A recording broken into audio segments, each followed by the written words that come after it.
Welcome to the Mind Your Wedding Business podcast. I'm your host, Kevin Dennis. In addition to leading the charge at Wedding IQ, I also run Fantasy Sound Event Services, a lighting and entertainment company based in Livermore, California, that I founded over 30 years ago. Each week on this podcast, you'll hear thought-provoking and empowering interviews with wedding professionals who have found success in the industry. If you're a business-minded wedding pro who loves love, but also cares about their bottom line, buckle up and get ready to learn from a new industry expert each week. All right, folks, welcome to another episode of Mind Your Wedding Business. I'm here with Sheena Kalso today, and she's from Behind Your Scenes. So, Sheena, welcome to the show. Thanks for having me. Happy to be here.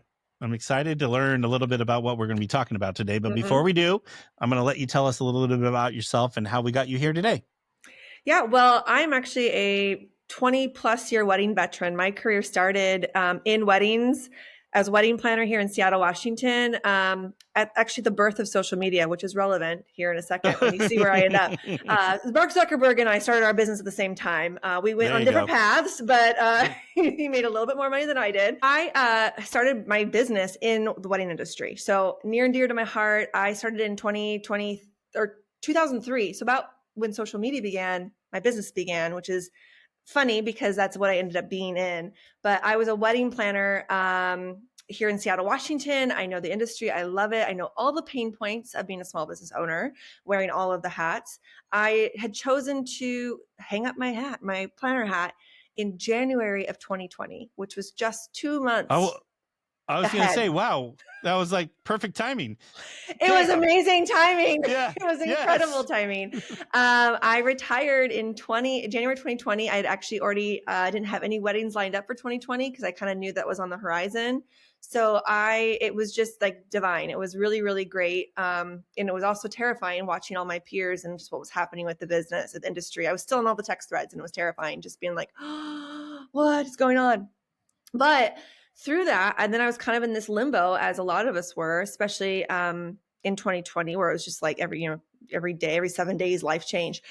So I started dabbling in social media in terms of just like finding products and reselling products online and helping styling things. I was using my knowledge from wedding style shoots and editorial shoots and styling thrifted and vintage finds and just selling things on Instagram. It was a hobby. It was creative. It was fun. But it caught the attention of shops here in Seattle who, in Washington State, we were very, as I call, COVID conservative in the sense that we shut down early, we shut down long, storefronts could not have people in them. So one of my past clients from my wedding life has a storefront in Seattle. She jokingly said, I wish she could do my Instagram for me. She's, she's like in her 60s. It's not her forte. She's not super comfortable with it. And her inventory rotates weekly.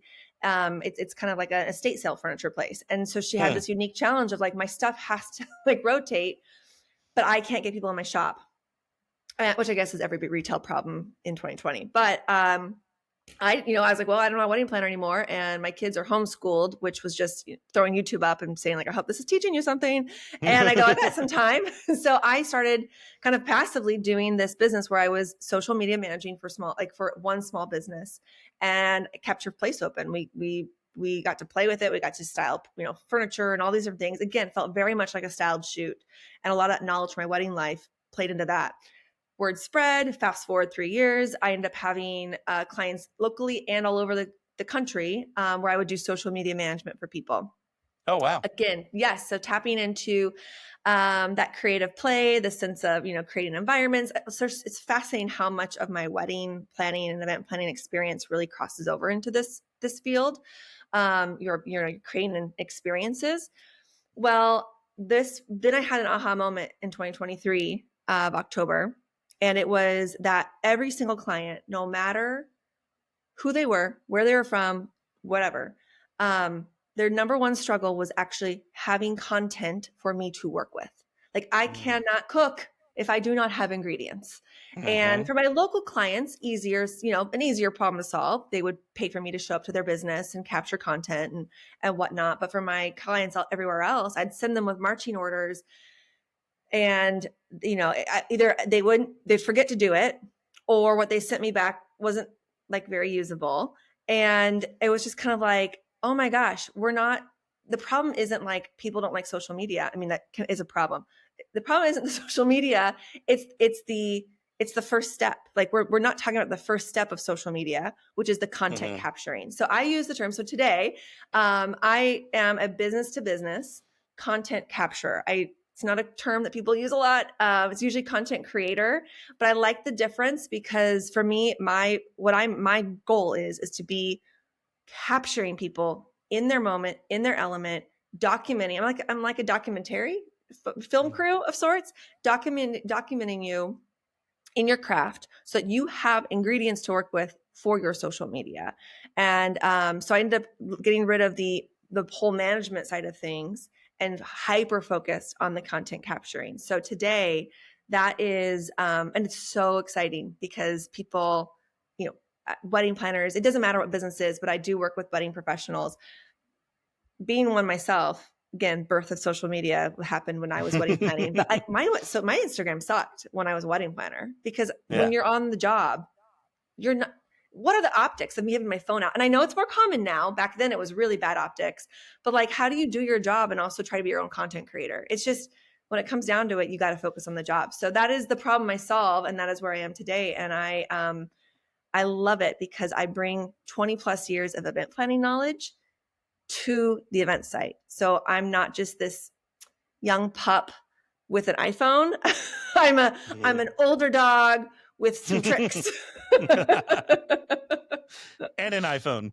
I just still bring an iPhone. 2 iPhones. We were just talking about that before we got on here. So, all right. So as we got through all that, you kind of spilled the topic. We're talking about the power of the behind the scenes content for wedding professionals, which is, and I'll be honest with you, just putting on my business hat on, we were horrible at, because once we're setting up things, we never had the time to stop and get pretty photos or not even pretty photos, just cool photos. And we would even like try to incentivize our employees, like, hey, get like a shot of a video of the scissor lift going up, or the truck backing in, and we would give like lunch out, or we'd buy pizza for everyone if we can make anything, and we would. But everyone's so like blinders on, you're in it, and and it just, I think the habits of you're in it and you got to get it done, and because it wasn't ingrained in us to do it. So we hired a brand manager that's her job to do it as a company. It's a job for a reason. It's like, anyway, I cut you off, but it's a job for a reason. No. And it's funny because that's when, so it's been a whole year that we've had her, and that's when our social media has now, like, even like last night, I was telling you before we went on, we were at an industry event doing some live podcasting, and we were there just podcasting, but people are talking about our Instagram or something they saw on our video. Someone wanted to buy, I am like known for my socks. And lately I have been really bad at taking photos of my socks at weddings. So I've been like an idiot. So anyway, it's a whole thing, but like people, like last night, someone walked up and handed me a pair of socks, so it's like, there's a lot of power in a lot of that behind the scenes stuff. So all right. So as we dive in, let's maybe tell about the power and what you see the results, but also like, how can someone just instantly just like try to get started, or where do we go? Like for themselves. So this is an interesting field because, and again, I do feel like I have an amazing advantage of being somebody who has been on the wedding vendor side of things, the planner side of things. I have worked with videographers and photographers for over 20 plus years. I understand what they're looking for. I understand how to stay out of a shot. I understand all these things that are a concern, especially for your media team. And there can be, I've heard of kind of subtle turf wars, if you will, because now you've got like a third media pro on site. And again, often, it's a bit of the Wild West, this industry that I'm in. It is still evolving, and it's bringing a lot of young creatives, but there is a dance. There is a choreography to an event and to a wedding. And so what I say and what I think is really, really important is I don't think we're all sold on the importance of photography and videography, and we will they have their place, they have their function. To me, those are legacy pieces of content. That's a long format. That's the high quality. That's going on the website. That's going to be in a really cool sizzle reel. That is going to be a reel that I will post. Like, there is a place for all of it. It's so important because it gives you that legitimacy, because it's really professional and polished. It would be, I think, naive in the year 2025 not to also understand that social media content is equally as important. It just has a different function. It is not, it is a marketing tool. It is a very important marketing tool because it allows you to show up on a platform that is supposed to be a little unpolished. It's supposed to be behind the scenes. People want to know how the sausage is made. And your videography team, well, I know that there are videographers that are really adapting, and photographers that are adapting and trying to add social media content to their, so it exists. There's hybrid services out there. But the ability for me to show up and know my sole job is to shoot through the lens of Instagram and not worry about any other application gives me the freedom to shoot that way and to stay on track. Also, it gives me the freedom to think about the unique things of like, oh, this could make a good reel, or there's an audio that we should do. Like, the brain has to go in a bunch of different places because it is marketing, and I have to shoot for the now, but you also are building a library of content that you can dip back into. Just today, somebody I shot content for 8 months ago, I saw their folder pop up. They were digging in there and pulling out footage. Like, it is evergreen content. It's stuff that you can use for your marketing. It's not a vanity project. And I think that is what it sometimes feels like, is like, oh, this feels really vain or kind of frivolous. No, like, it's not. and the clients that you are, the clients are getting younger and younger, and we're only getting older. Or what is it? What does Michael McConaughey say? I get older and they stay the same age. Yeah. That's what it feels like with couples, but their taste and their expectation of how you show up on social media, like, they're not buying them. That changes. And so, that I think is a really strategic importance of this role. And to also then be really honest with yourself and be like, I can't film while I'm on the job. Like, it's just not going to happen. It's just not going to happen. A really great example, I was in Dallas a couple months ago, doing a behind the scenes for a big wedding for a planning team. And oh my gosh, I was all over that city. There was multiple locations. And in one moment, the planner comes to see the final setup because she had teams at different locations. And the person on site misunderstood how the things were supposed to be laid out, like a table layout. It was pretty crucial. Like, the mistake was important to fix. Yeah.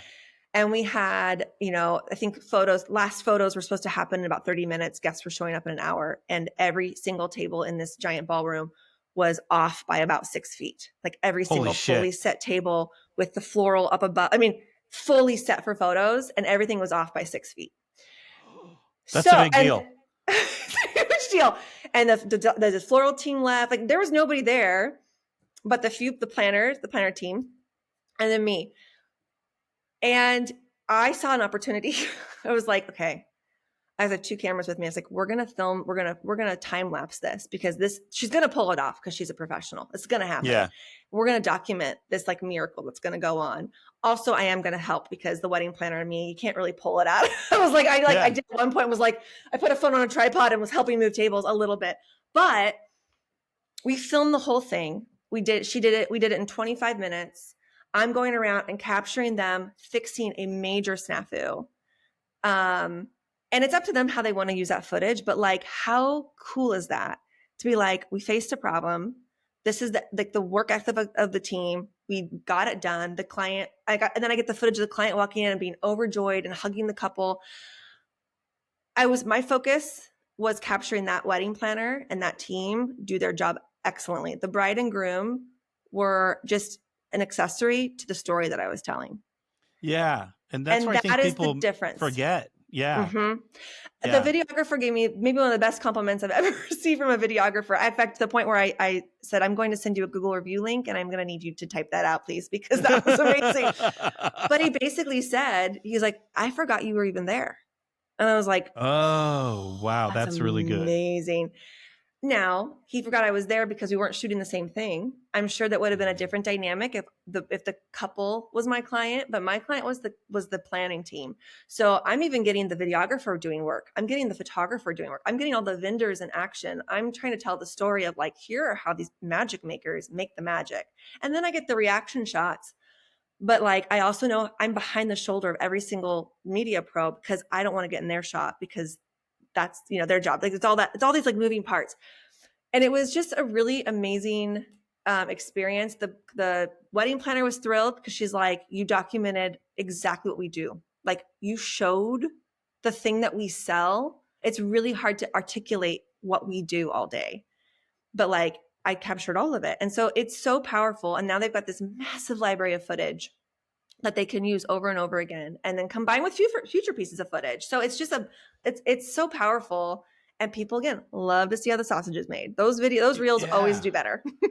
Well, it's like you say, funny you say that because that's what we've experienced here as well. But the thing, I think that planner now has an amazing sales tool. This video and a little thing that they could put out there to couples, like they could use it in their sales funnel. They can do all kinds of stuff with it to show them in action. And there's, like you said, that's priceless. Like we can't, what we do is, so we can't set up a wedding and then go pretend there's a wedding and then have, so, so having someone like yourself that is focused on behind the scenes is probably a must. So now, Oh, go ahead. I was saying, I mean, just to probably to hammer the point home, like what's also great about what I do, it is a good bang for your buck because you've got, again, the application, social media is temporary. The application isn't supposed to be this super high quality, legacy, lifelong heirloom film. So I can be of a easier price point to swallow for a wedding vendor. And then the videography team really can, because they're going to be focusing on the couple and telling their story of the day. I'm back filming trailers and dollies being loaded in, like very unsexy stuff that the bride and groom would not want, for them. So for me to be able to capture all that and then help that couple, helping that wedding team tell their story of the day in parallel with the bride and groom having their story of the day told, with a videographer as they should. It was just really cool. And I think it's a really important service to consider, especially for weddings that you're like, this was a lot of work or there's a lot of moving parts. I mean, I have thoughts about all that. And even like for us, something that like we just recently, we're involved in NACE here locally. And so we just applied for some NACE awards and we used the footage of all our, behind the scenes footage for the NACE award because they want to see some of the end result, but then they want to see how it happened is, I think, more powerful than the actual just seeing the finished product. So we used a lot of that, and everything we applied for, we're a finalist. So I mean, I was like, wow, that's the first time that's ever happened for us. So I don't know if it's a coincidence or, with that said, so there is an uptick in. I was listening to a show, and they were interviewing like a documentary filmmaker, and I cannot remember the stat for this anecdote, but the point of the story was there is a huge surge in interest for documentaries. Like Netflix, if you pull up your Netflix, and it's really pushing out docuseries or documentaries at a much higher volume. And the theory has kind of been like, our taste for voyeurism through reality TV and then through social media and then now documentaries, like we've been sold the gloss for so long that now we're like, well, how did that get made? How, you just want to know the real story behind it. And so I think that is why that kind of content performs so well, is because you can find gloss and smoke and mirrors everywhere. You can find the pretty stuff. It's all over the place. But for someone to be willing to be like, this is how it all came together. This is us being stressed. This is us having a meet in the corner and being like, looking at a map and like there's a little bit of drama to that. And people love it. And, you can control the narrative with your content. You can still show the end result, but like, it's just, people get hooked and then they feel like they know you and they feel familiar with you. And then they get excited about the idea of working with you because they saw how you worked on the site. Yeah, and it's funny you say that because I just had a couple walk up to me at one of our open houses that we do here in our business, and they're like, "Are you the guy that's on the podcast?" And I'm like, "I am." And they felt comfortable with me already before Yeah. they even knew me because they've heard me on the podcast. So the same can be said for Yeah. what you're saying. So, all right, we talked. So many questions have popped I know. into my head since you've been talking, but so a little bit. So one of them, like turf war, like so going Yeah. into this, because I've seen videographers fight with photographers and vice versa. Yeah. So adding you in as the third element, like Yeah. do you have to do a lot of prep work before the wedding to get these people comfortable? Do you have to show them videos to show that you're not there to capture, the same Yeah. stuff? Like, is there a process to that to make them feel more comfortable to where they'll open up and be a little bit more themselves? Yeah. I call it my letter of intent. Okay. I reach out to well, it depends on the kind of event, but either the videographer and the photographer are there together or whatever. But I put them on an email and I introduce myself, and I usually give them my background. Hi, I'm Sheena. This is what I was hired to come do. Here's what I intend on filming. Just so you know, I'm a 20-year wedding planning veteran. So I give them some of my background, let them know, like, I understand, like, not being in the shot while the bride's going down the aisle. I understand, all these different things. So I kind of try to put here's what I'm doing. Here's my background. You can be comfortable that I'm there. And then, do you have any questions or concerns about what I'll be doing on site, or if there's any overlap that like is a red flag to you? Let me know. And then I also let them know at the end, by the way, I will be filming you as well. So I will have some footage of you in action on site, and I intend on sending you a link to all of your footage so you have some stuff for your own social media. So I kind of end with a gift. No, that's a good way. And how did they take it? Great. I mean, it was, in fact, actually, the videographer that had given me that very nice compliment in Dallas had said that he appreciated that email because he has worked with other people that don't make initial contact, he doesn't really know what he's walking into. He doesn't know, do I have to work around this person? Like all those different concerns that I think are attached with this new vendor category. So he appreciated that clarity. And he said he felt pretty good about it. And then again, when I show up on site, the second I saw them, I go up and I shake their hand. I'm like, hi, I'm a team member. Like that team member attitude, and versus being timid and like, oh, I don't want to be in your way. It's like, no, hi, I'm Sheena. So excited to work. Do you have any more questions for me? I'm just going to be here. And then we all just do our job. And, I mean, as he said, he forgot that I was even there, which was amazing.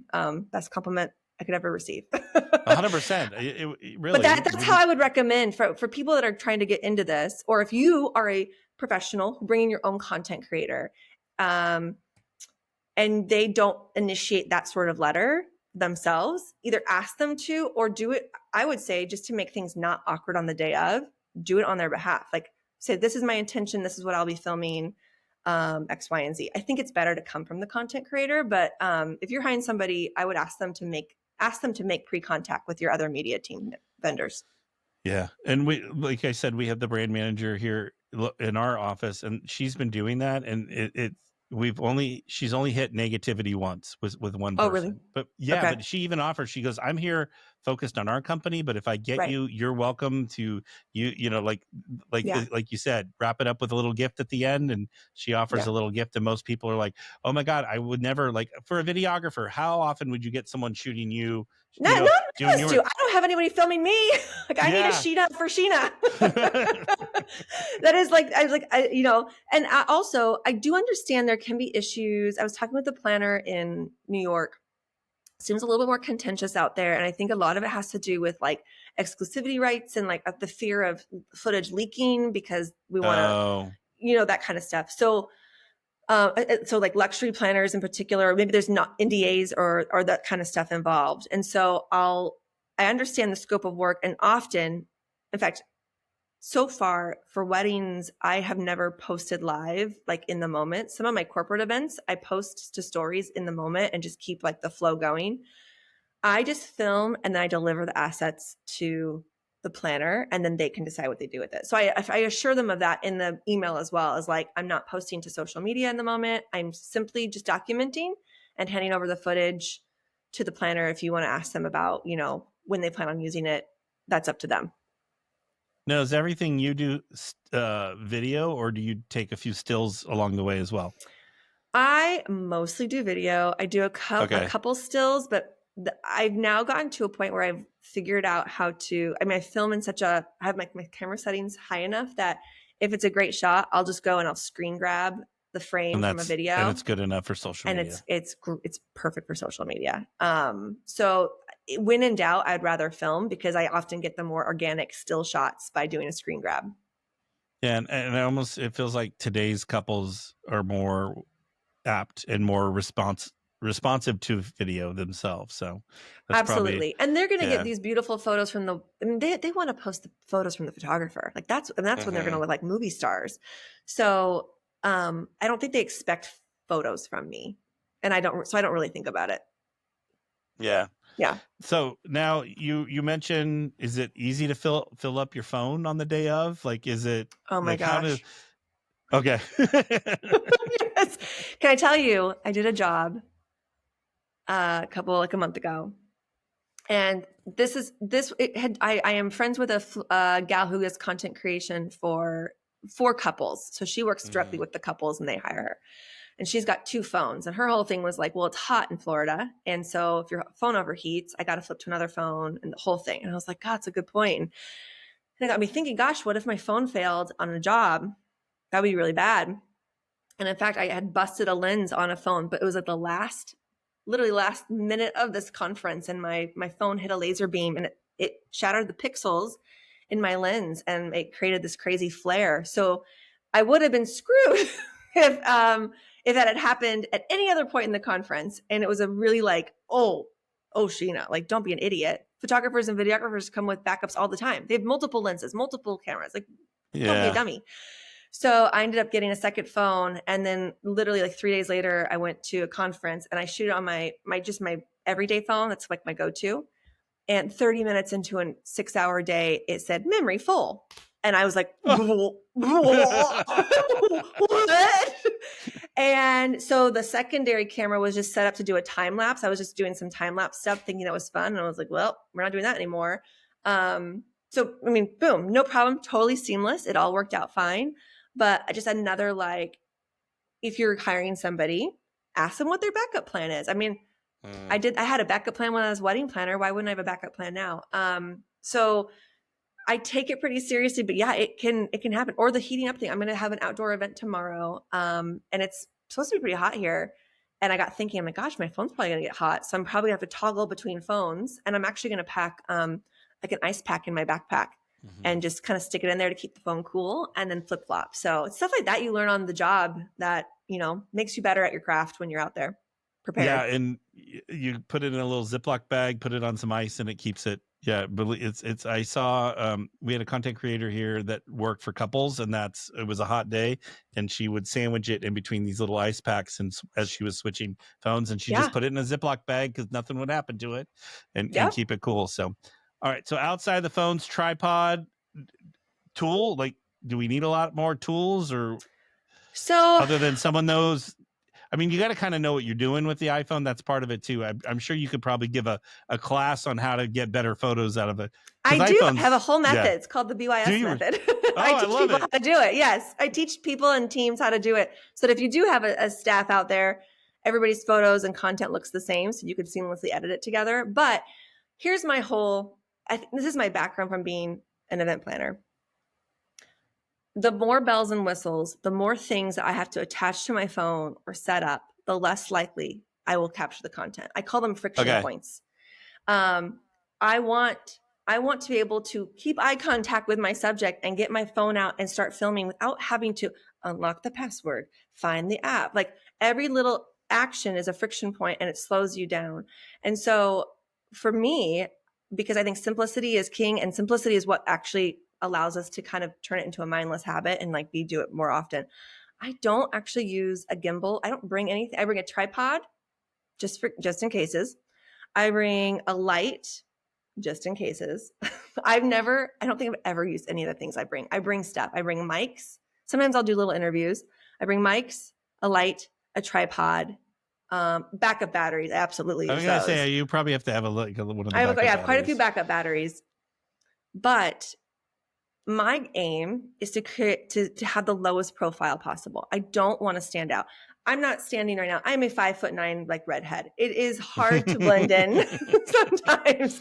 So the more things I have attached or coming off of my body, the more attention. And so my aim is to be as subtle and low profile as possible.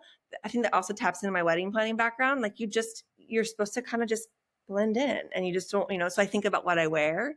I think about so I think about my outfit. I think about my appearance. I just kind of want to like look like another sort of vendor that doesn't just kind of in the orbit. And then my the method to which I hold my phone is sort of my like signature move. I turn myself into a human tripod, and I pin my elbows to my body. I hold my phone with two hands. I have a certain position I hold, and I just do a lot of gliding with my body. Okay. I don't move my arms when I hardly move my arms actually. It's a lot of body movement because I become more stable, and so everything's more fluid. I've been watching wedding videos for 20 years being a wedding planner, so I would like to say that I have been inspired creatively by wedding videographers and how they craft a story and the cinematography of what they do. So I pull that into some of my footage so that it also feels timeless and not janky or crooked or shaky. Yeah, that is. I know I've seen people with the contraptions and the boxes, and I've been so tempted to do it, but I think it's obnoxious. I'd like people to think I'm like a really overeager guest.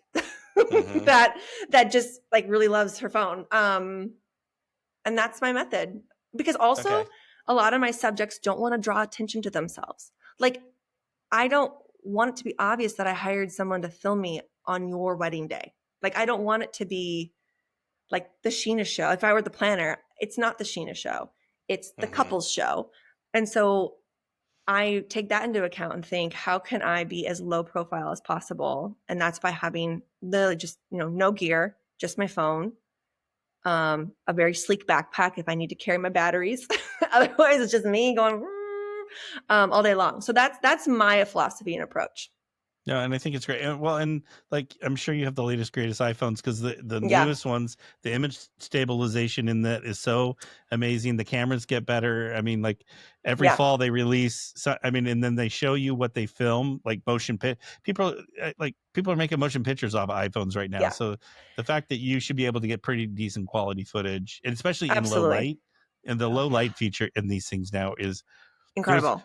Yeah, because I was just filming because trying to help out with social media. I was filming a first dance of a couple, and the videographer walked by and he goes, because I got like last year got the newest iPhone in October, whenever it came out, and he walked by and he's like, and he literally said the F word, and he goes, "You're getting better video footage right now than I'm getting on my on my camera." He's like, "You." Without a light, without anything, because it adjusts so much. So so it makes your job even that much easier to not have to have all the crap. It is really nice. Yeah.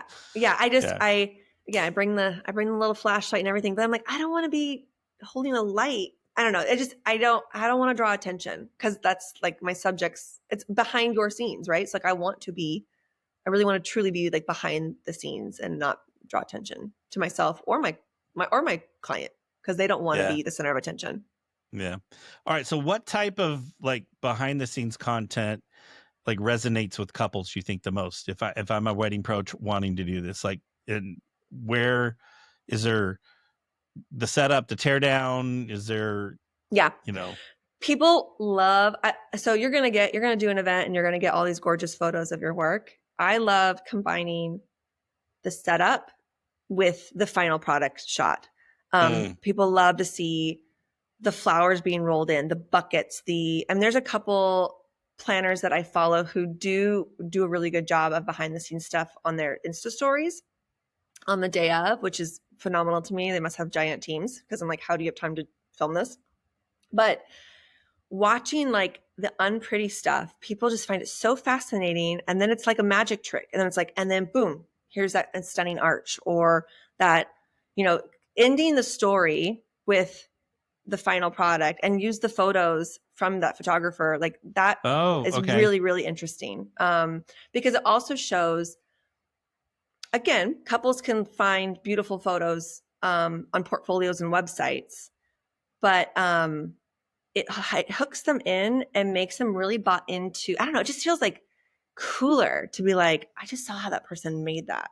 So that stuff really tracks well. Time lapse things, how again, start to finish a time lapse video is fascinating to watch. Bloopers are really fascinating to watch. If you were if you're willing to be vulnerable, because again, you can control the narrative. You can end the story on a high note, but if you're willing to show a mistake, like if I were to make a reel with that footage I took of that from that Dallas event where the tables were all off, they did not ask me to make this reel, so I won't do it. But I would do it. I think maybe I'll pitch it to them and be like, I think you should do this. I would start that reel with like a record scratch, and it was like when you discover, oops, like that oh shit moment or whatever you want to say. Yeah. A guest show up in an hour and everything's off by 6 feet, and do that record scratch because that boom, we've got a problem. And then now I've got footage of how that problem was fixed. A time-lapse footage of all these people swooping in on the ground, myself included, pushing tables. These were mere top tables, by the way. They weren't just even normal tables. Oh, Jesus. Absolutely. That's even more impressive. It was so insane. I can't even tell you. But then you have that footage, and then it's like you end with like the glory shot. You end with the hero shot. You end with the hero shot of like of the beautiful tables and the guests, whatever.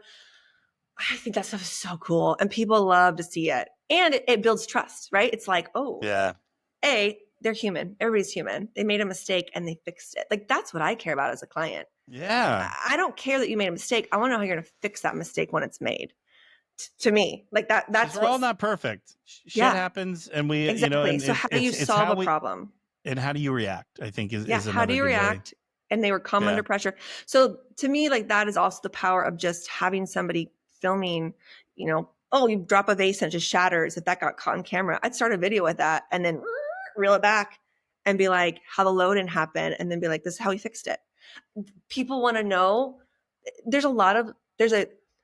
I have heard from many industry, I don't know what the title is, trend, I don't know what the time is, but people saying that there is an all-time low in trust in wedding vendors right now.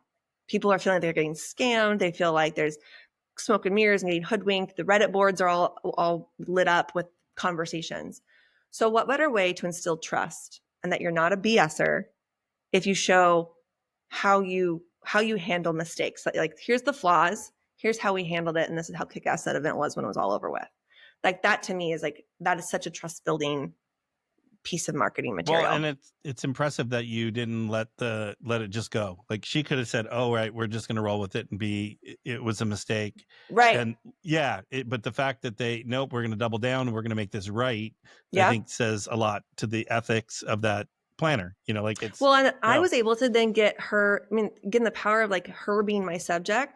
I'm filming the planner. I'm seeing her face. She's doing this whole thing, and I even said off camera, I was like, "What's wrong?" And because I just tell, she was like trying to be poised, but she just like, there's the wheels turning and she's like, it's off by 6 feet. So I'm capturing her reaction, and then I get her pointing to people. Like the reel, I love this reel. It's like her directing traffic and people picking up chairs. And so I'm capturing all of this, her directing and orchestrating the fix. The chaos. And then we get to show the reveal. Yeah. Like if I weren't there, none of that, not even, I would say it wouldn't have gotten captured. It would have been captured. It's been a story that you'd have as an inside story amongst your team. But like, oh my gosh, the power of showing that to your potential client and seeing how your future planner is working under pressure and like directing and capturing a room and commanding attention. I was like, I got all of that. And so they have footage of that. It's so cool. Now, do you find like a lot of wedding vendors, especially ones like myself that have been in this industry for too long, feel that they're nervous to pull back the curtain, or they're nervous to be vulnerable or unpolished to put that out there? Yeah. Okay. Yeah. It's a millennial and older problem. Like it is big time. Yeah. It's a millennial and Gen X problem for sure. People are like well, I guess older. I'm an elder millennial. I straddle the line. I'm feet in both worlds. Okay. Here's my theory. Social media was invented on us. It was experimented on us. Some people were in high school, some people were in their mid to late 20s, but like we were all at the start of our careers or the next chapter of our lives when social media started. And then we were the guinea pigs for the next 25 years or however long it's been around.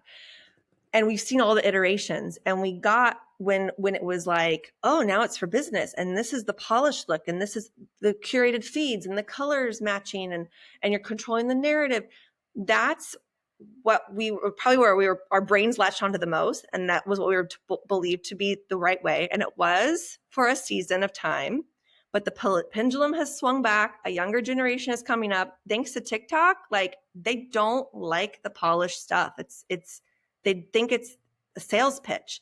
And it's really hard for us who learned this one way to try to unlearn it. And then also people really feel like, oh, I'm too old, or no one wants to see me on camera, or I'm not camera ready. They don't care. Nobody genuinely cares anymore. But we used to care. People don't care anymore, especially the people that you're trying to target as your client base. They just don't. And so we have to kind of get over ourselves and be okay with being a little bit raw. Well, and that's and someone that's old, I'll be honest with you, that's what I struggled with when I first started down this journey. But now it's the point where just shoot it, and I'm not part of me like might not even watch it. But I know that it's getting positive reaction from because I have like I said last night, multiple people talked about this one reel that we just put out, and it basically making fun of me, and like looking at it, I'm like, I'm a little chunky. I don't, I pick myself apart. People are loving it, so they love it. So absolutely, you gotta. It's absolutely. I think it's kind of a rip the Band-Aid off. Also think about, here's my exercise. When I'm starting to feel self-conscious, I think about the people I love to follow and I absorb their stuff, or that I admire. I'm like, God, they just post all the time, or they're always doing a talking head reel. Like, I don't actually post as much as I wish I did. Because I'm not immune to this. I get in my own headspace. But then the people that I enjoy following, I don't for once think about their hair, their clothes, if they're wearing makeup or not. I don't care if they're in their bedroom. I don't care if they're in their car. Like, I'm just captivated by either what they're doing or what they're saying. And that's what I'm there for. So why would it be different for me? Like, it's not different for me. Nobody is examining me or my environment as much as I think that they are, because I'm not doing it to anybody else. So yeah, when you're needing inspiration, just think about the people you love to follow and hyperanalyze what they're posting and be like, oh, it's actually pretty unpolished. It's like a one-take wonder and they're just posting it. I think it just takes practice. It's a muscle. We have to unlearn some stuff. You really do. Yeah. And you got to be not afraid to be vulnerable. I think that's what it all comes down to. So it's kind of crazy, but yeah, like it is what it is, and just move forward and just be like even like on the podcast, I can't stand when I hear her editing. I'm like, oh God, I can't stand to hear my voice, I'm like, and even like last night we were driving home and she like was trying to tell us, and she was like playing one of the, I'm like, I don't want to hear the intro of the podcast. Can't hear it. No, but yeah. But my daughter loves it. My kids, people tell me all the time that they listen to it. So that's all that matters. So anyway. Yep. I think a really good challenge. So something that your listeners could do if they're feeling like, I just need to get used to this. I need to like build this muscle. A great stepping stone is getting really good with Insta Story, because it is like a 24-hour lifespan. It goes away. People already expect it to be like kind of a nothing burger. Like, it's just, like if I post a picture of my coffee cup, nobody cares, but it's a great place to practice repetition and to practice talking on camera, because it doesn't live on the grid forever. Like, there's not that pressure. I actually have something called Insta Story nudges, and I do a daily prompt to get people to practice this, because I want people to feel better and more comfortable just starting to talk to the camera and have their face on camera. And Insta Story feels less scary to do that on. So my Instagram subscribers get a daily prompt from me. I also tell them what their example is. Like, hey, here's your prompt for the day. Here's how I'm going to do it. And then I end up doing it so they can see how I did it. But if you did something like that, whether you do it like that through me, or you make your own list, or you set an alarm on your phone just to remind you, start with Insta stories and build that muscle of just being like, I'm just going to talk on camera and I'm not going to overthink it and I'm going to let it go. And then what you'll discover, this happened to me today. My prompt, I was like, actually, that could be a good reel. And I was like, screw it, I'll just film it as a reel. And I filmed it like it was an Insta story, but I posted it as a reel. It's content on my grid. Reels always perform better than anything else. So like that is the kind of thing you want to build up to. But if that is your sticking point, like you face on camera and you're just like, nobody wants to see my face, it's not true. I promise you it's not true, actually.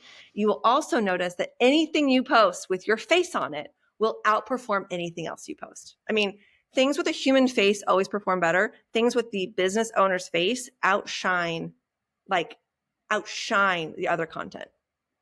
Like, well, and exponentially. Funny, I had someone on recently that just said to your fact is that people relate more to a face than they do to a logo.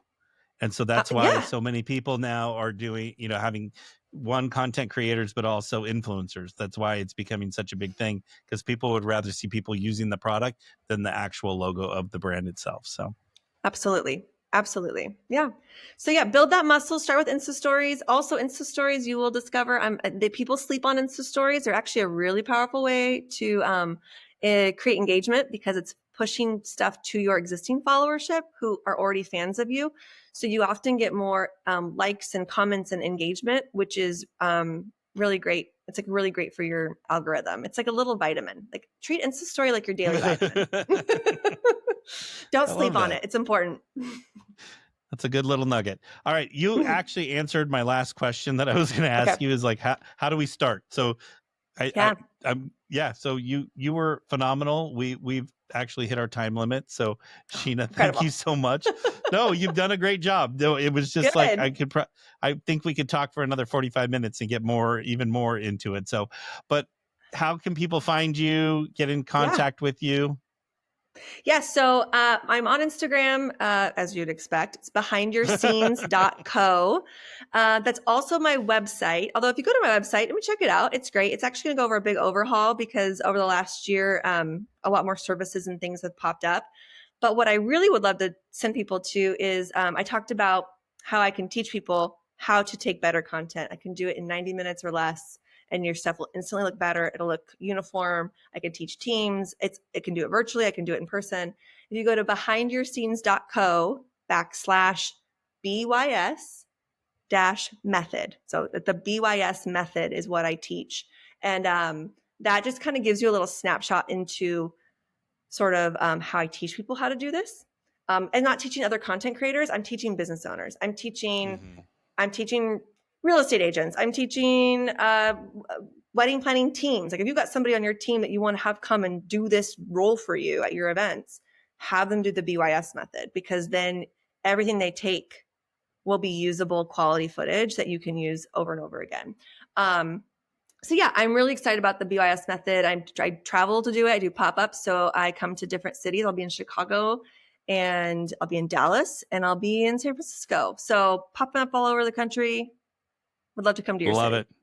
All right. Love it. And we'll have all her information in our show notes. So Sheena, thank you so much for being here. You were a fabulous guest and very informative. And I'm not afraid to be shot. So I think if I can do it, anybody can do it. So that's all I have to say. Absolutely. Thank you so much. It was really, really fun chatting with you.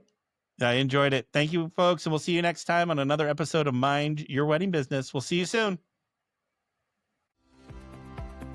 Thank you so much for tuning into another episode of Mind Your Wedding Business, brought to you by Wedding IQ. If you've got a topic you'd love to hear us cover, or if there's an area of your business you're struggling with, let us know and we'd be happy to help. Don't forget to check out our other episodes on Apple, Spotify, YouTube, or wherever you get your podcasts. And if you're a fan, we'd really appreciate it if you would subscribe and left a review. It helps more wedding pros find us and learn more from our guests too. Thanks again for listening to Mind Your Wedding Business. We'll catch you next time.